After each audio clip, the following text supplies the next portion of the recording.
Hello, Aries. Welcome to the Plaid Sheep Oracle. You have a really fun reading today. It's exciting.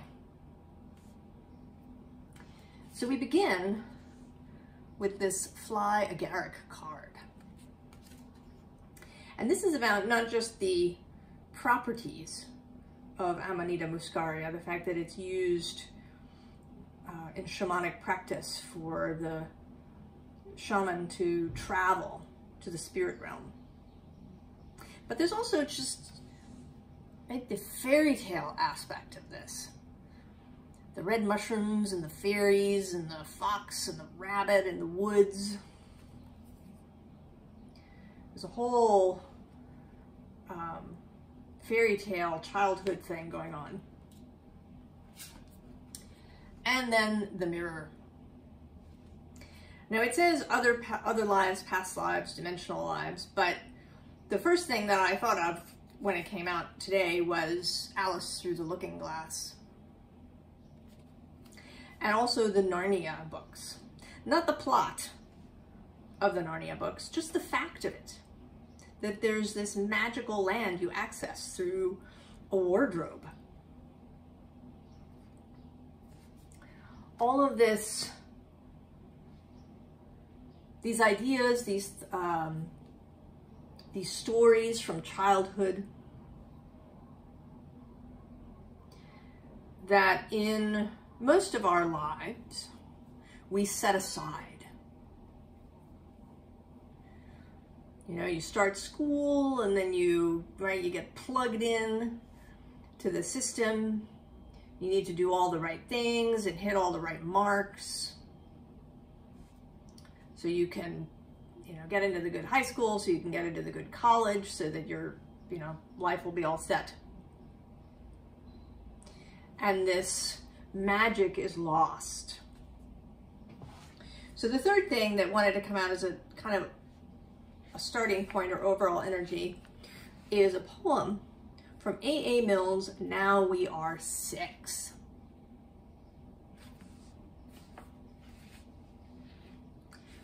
The Good Little Girl. It's funny how often they say to me, Jane, have you been a good girl? Have you been a good girl? And when they have said it, they say it again. Have you been a good girl? Have you been a good girl? I go to a party, I go out to tea. I go to an antrim for a week at the sea. I come back from school or from playing a game. Wherever I come from, it's always the same. Well, have you been a good girl, Jane? It's always the end of the loveliest day. Have you been a good girl, Jane? Have you been a good girl? I went to the zoo and they wanted to say, have you been a good girl? Have you been a good girl? Well, what did they think that I went there to do? And why should I want to be bad at the zoo? And should I be likely to say if I had? So that's why it's funny of Mommy and Dad, this asking and asking in case I was bad. Well, have you been a good girl, Jane? So, this is a thing that happens to us. We become good. We strive to be good, to fit into all the places, to hit all those marks that we're supposed to get to.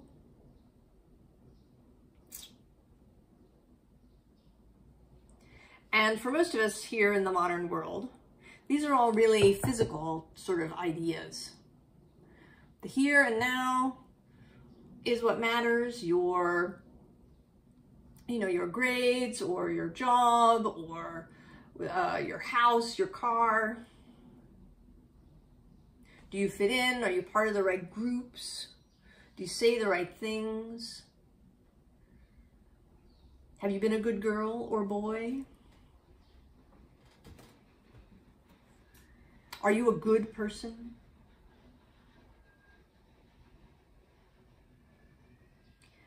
And being good, as a general rule, means leaving behind this magical world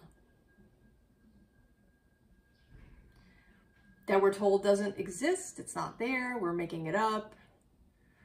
All right, there's all sorts of psychological reasons for imaginary friends.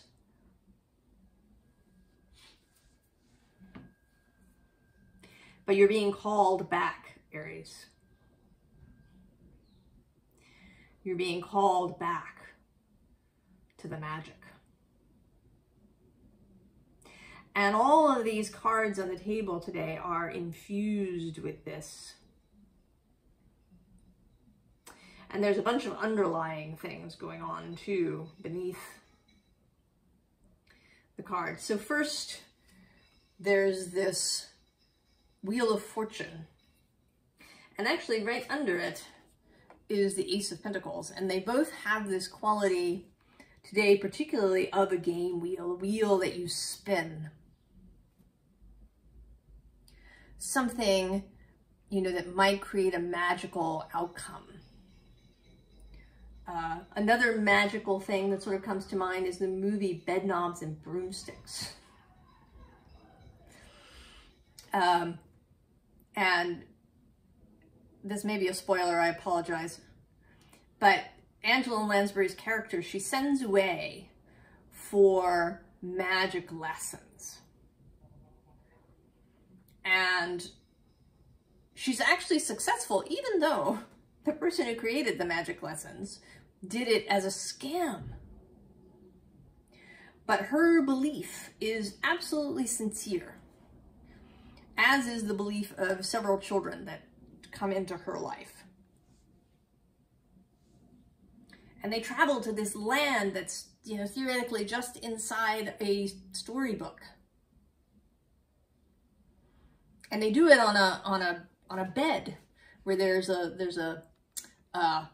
one of the balls from the bedstead is enchanted, and they twist it in order to make the bed travel to other places. And this is the feeling of this.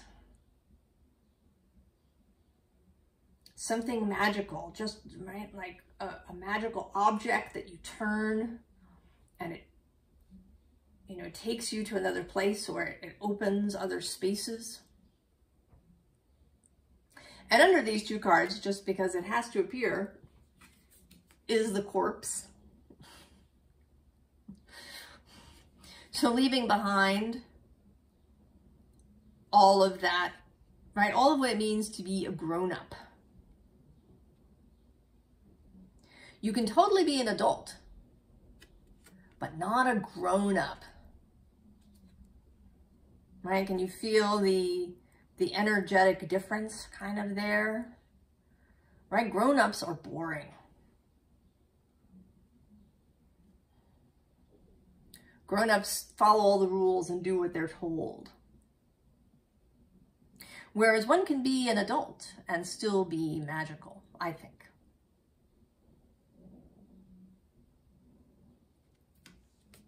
And then under the corpse is Judgment. And again, there's this mirror notion. And of course, swans show up in all sorts of fairy tales. And then the Ace of Cups. An early fairy tale, that of the Holy Grail. The seeking.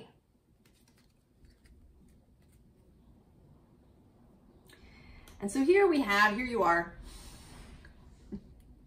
sitting there, Aries. And I think you're bored. I mean, you've done all the adult grown-up things, the grown-up things. And it's been really unsatisfying. You know, maybe it hasn't really turned out the way they told you it would. That if you did all the things in the right order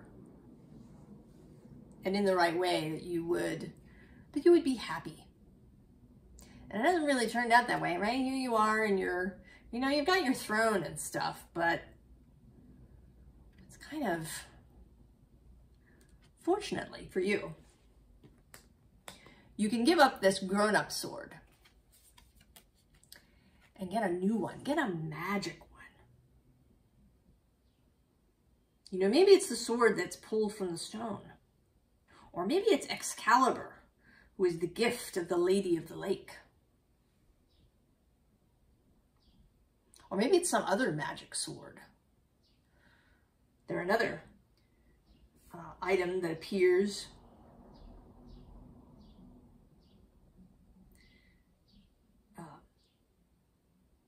this kingship that is given, this sovereignty, and also clarity. It is the Ace of Swords. An understanding of what sort of life you want to have.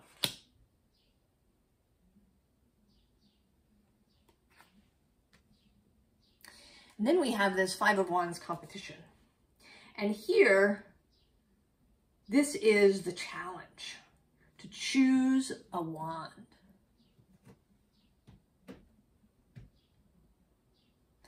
Now, going into another storybook, in the Harry Potter books, you go to the wand store.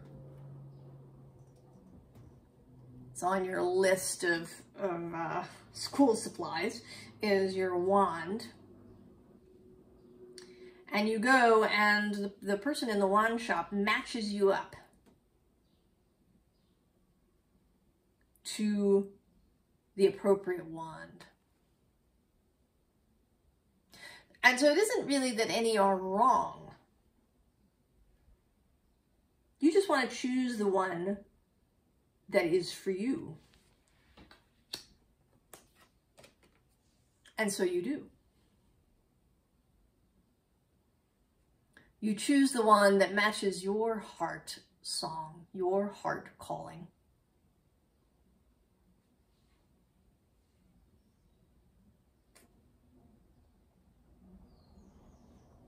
And to return to a different kind of life, a magical life, where there are fairies in the garden, and where there are signs for you everywhere, and where you deliberately perform magic. Because the real truth is that we're actually all doing magic all the time. We say stuff, and those are spells, especially things we repeat to ourselves. Magic isn't necessarily about, you know, what we think of as, you know, casting a spell, where we, you know, gather a bunch of ingredients and, you know, or we light a candle, or we, you know, burn something, or, you know, whatever it is.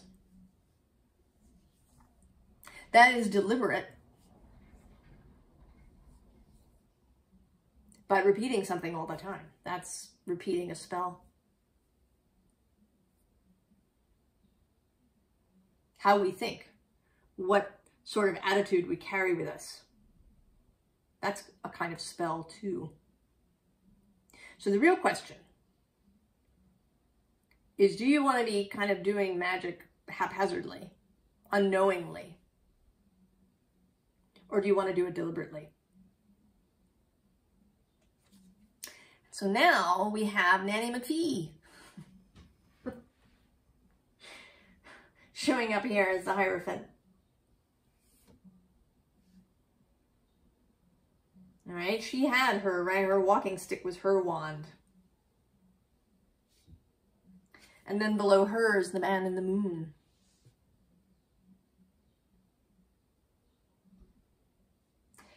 And then there's the Watchers.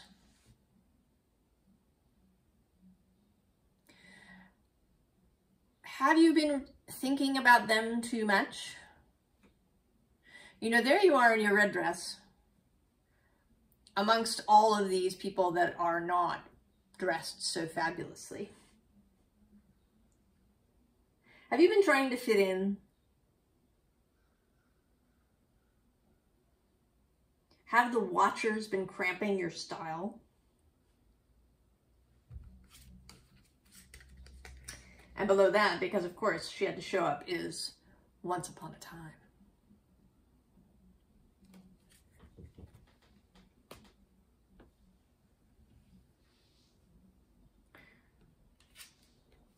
So the Two of Cups.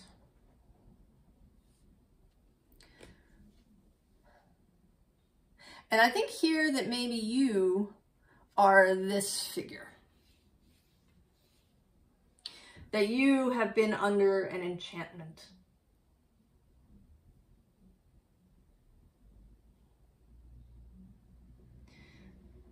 The frog who maybe doesn't know he's a prince.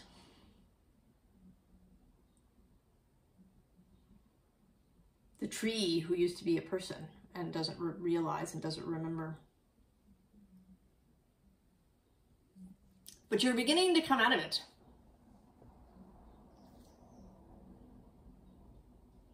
Something has come for you. Love has come for you from somewhere. That Ace of Cups, that awakening grail in your chest. Water beginning to flow. This key in the lock of your heart opening up. Freeing all of this emotion.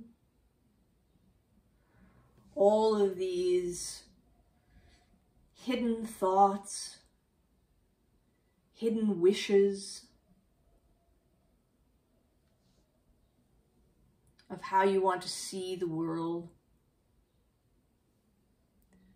as hard and cold and mechanical and industrial, the world of empire,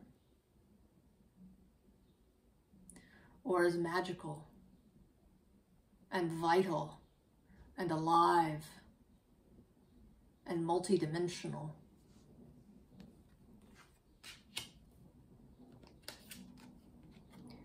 Seeking yourself, seeking to put the pieces back together.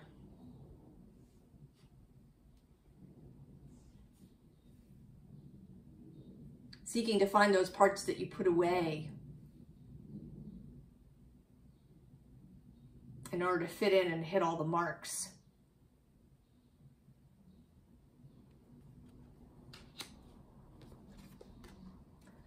And then coming out. And the name of this card is Invocation. The spell. To invoke. To name. To call. To dedicate.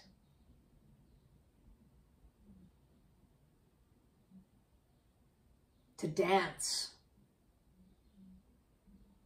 Dance is certainly magic and a spell to dance.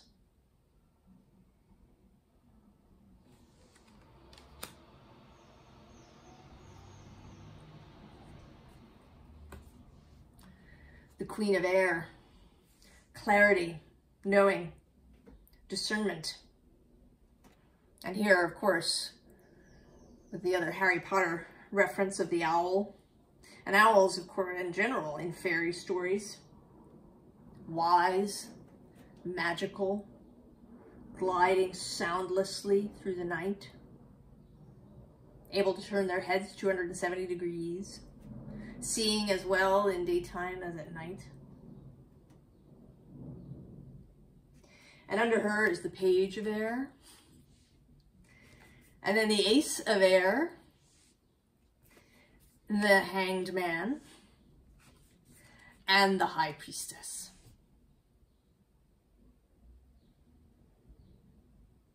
Fresh air blowing in. Seeing the world differently. Seeing through the veil.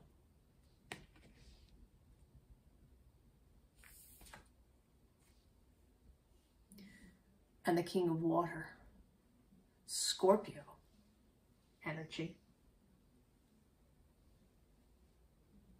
And here as Poseidon and Neptune, but a kindly Poseidon and Neptune. Not the one we usually hear in those stories.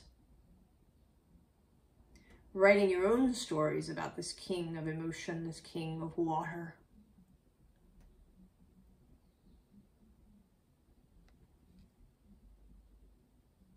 And today he seems like perhaps the storyteller, the grandfather or figure who tells the story around the fire as you have your hot chocolate.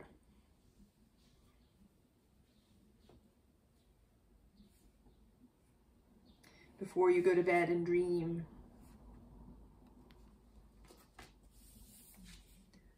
And then the Two of Cups again. This time the companion on the journey. Somebody who you know, a good friend, a lover, a sibling, but a companion on the magic trip. Someone else that you can share this revelation, this return to self with.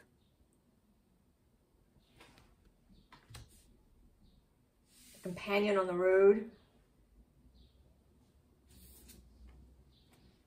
And then the Ace of Earth again. And this time the stag in the forest, waiting for you to follow. To follow into the forest, into the magic.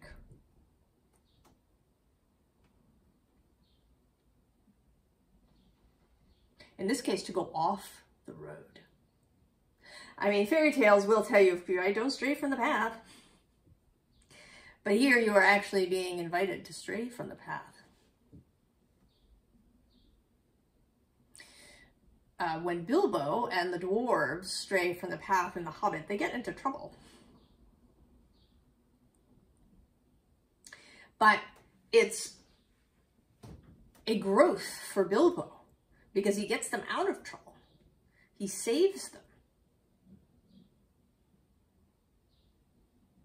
He starts to come into his full self, to understand that he's capable, that he can do all sorts of things that he didn't know, that he has courage and wit.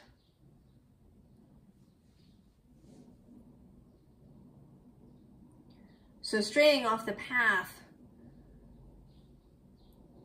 can get you into trouble, but it can be good trouble.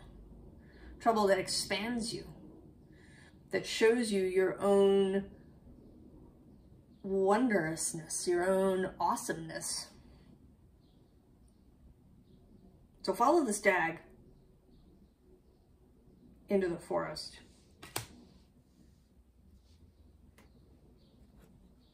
And then, because we had to have it, magic. The frequency of magic supports our intrinsic ability to grow and expand beyond this moment, to move toward possibilities and expressions that are as grand and profound as we can imagine. All that is required is our belief in their manifestation.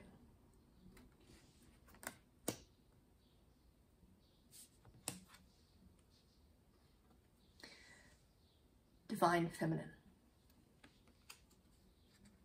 The frequency of Divine Feminine supports our receptive, nurturing, and soft side, allowing it to express itself openly and helping us to connect to our intrinsic understanding of our connection to all of creation.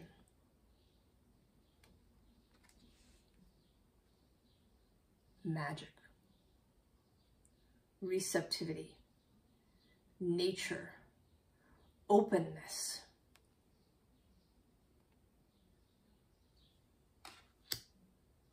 wisdom, darkness, chaos, straying off the path into the dark, not following the rules. Most assuredly not being a good girl. And then dynamic. The frequency of dynamic supports our ability to harmonize between layers and aspects of different origin and frequency. It helps us to put together a reality that is made up of many different elements, both familiar and completely new, with ease, grace, and great joy. And here we come to the current astrological moment, if you're watching this when I record it and post it, of the Gemini new moon. Gemini excels at putting together disparate elements, of seeing how things connect, of living in paradox, of believing 6 impossible things before breakfast.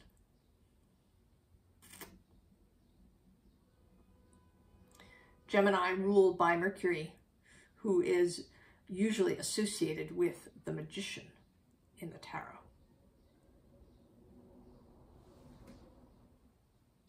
Advice: the High Priestess. Spirit, magic.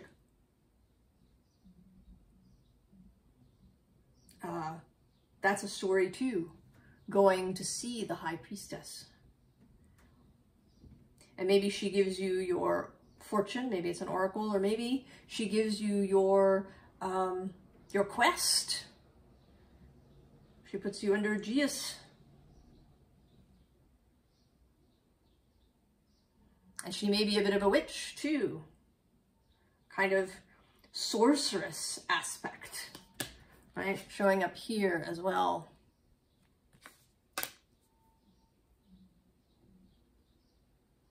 Like Galadriel with her mirror, where things may be seen. And she is the sorceress who lives in the woods. Below her, there is the Chariot, and then the Lovers, the Queen of Pentacles, Strength, and then beyond this 10 of Wands of excess responsibility is the Magician. And actually, I'll show it, the Tower. And I could keep going, but I'll stop there.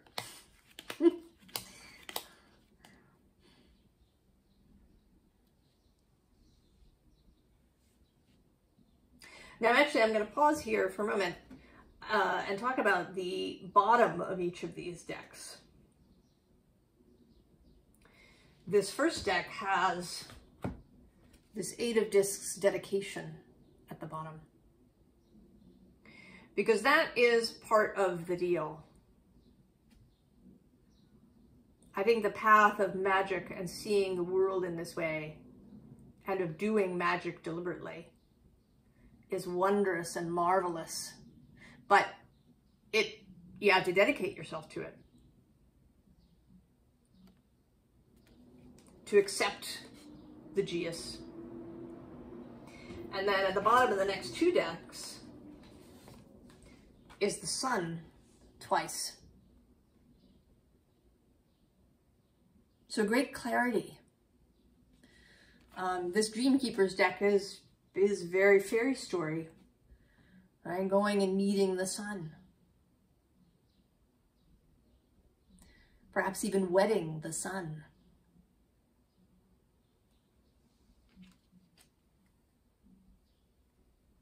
Dedicating yourself to this path of light and clarity and warmth and wonder.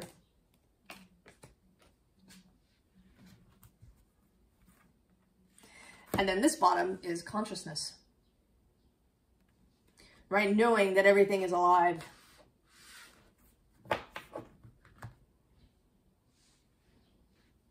Part of the magical path is remembering that repeatedly, to know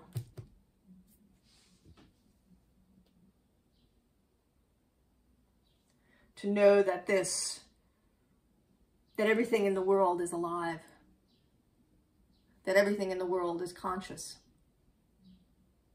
and wants to play with you in this way. And then at the bottom of this deck is happiness, fulfillment, emotional fulfillment, joy, the rainbow, sharing with others. And they don't all have to be on this path with you necessarily. I think you do want at least one companion who knows your full story. But there can be muggles in this group too. To be so bountiful, to see their magic even if they do not see it themselves. So then, the Ace of Pentacles again and the Ace of Swords.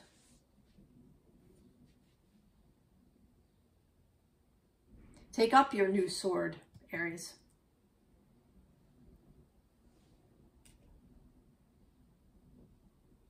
Pull it from the stone and begin.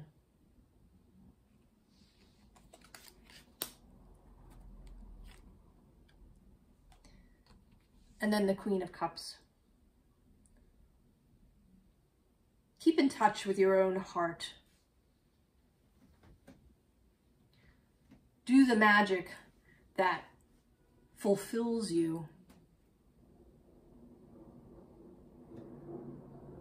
that fills your cup, that causes it to overflow so that you may fill other cups.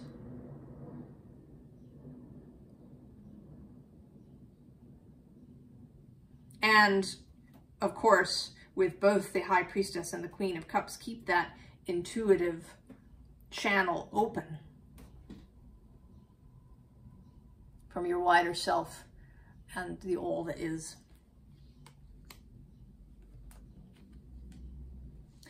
And then the Ten of Pentacles to join the Ten of Cups. Believe in the happy ending. I mean, even if the ending is dynamic and that there's always, you know, something new, that you can live happily ever after. The happily ever after doesn't have to be stagnant or boring.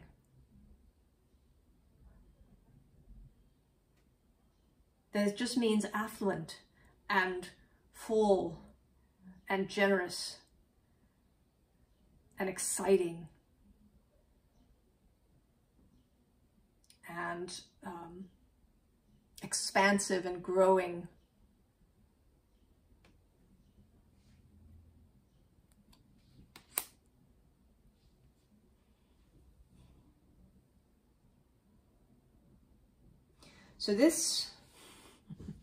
So I would never ask you, Aries, have you been a good girl? I'm going to ask, have you been mischievous? Has mischief been managed? Have you been magical, Aries? Did you do some magic at the zoo?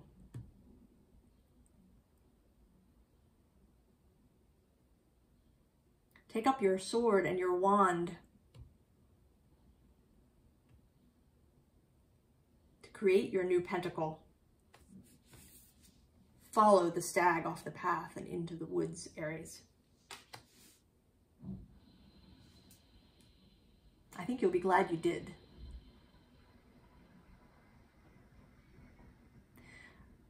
I wish you all the very best, Aries. I wish you a great adventure.